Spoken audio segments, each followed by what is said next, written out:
దొండకాయ కూర చాలా బాగా వచ్చిందండి.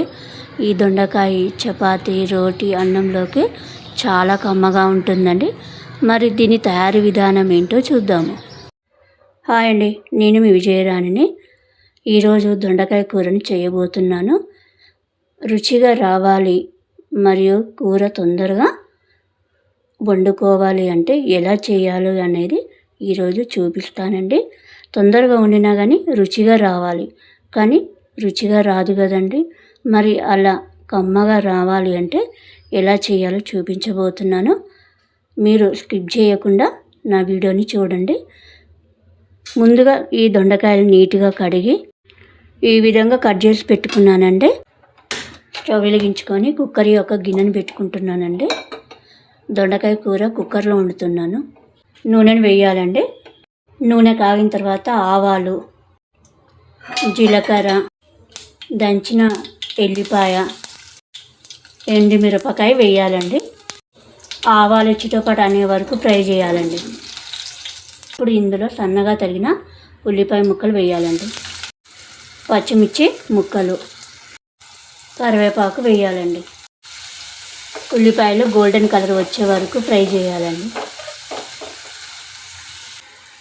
ఉల్లిపాయలు వేగిపోయాయండి. ఇప్పుడు ఇందులో అల్లం వెల్లిపాయ పేస్ట్ వేయాలండి. అల్లం వెల్లిపాయ పేస్ట్ పచ్చివాసన పోయేంత వరకు ఫ్రై చేయాలండి.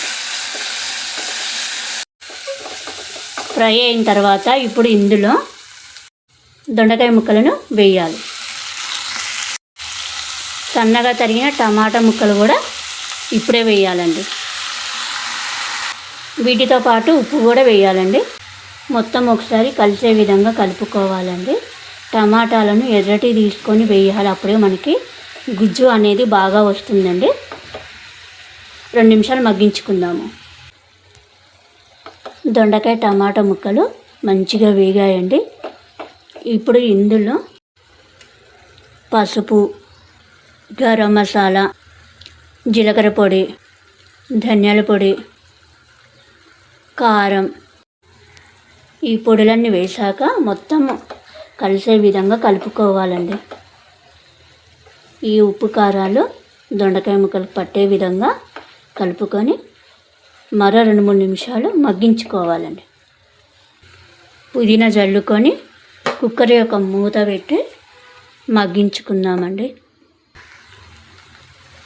ఒకసారి మొత్తం కలుపుకున్న తర్వాత ఇప్పుడు వాటర్ని యాడ్ చేద్దామండి.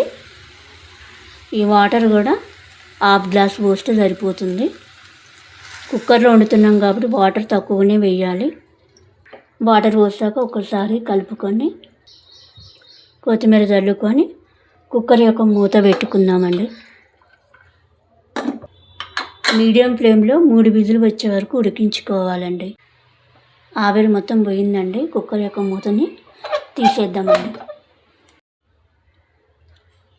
కూర మొత్తం బాగా ఉడికిందండి, చక్కగా ఉడికిపోయింది.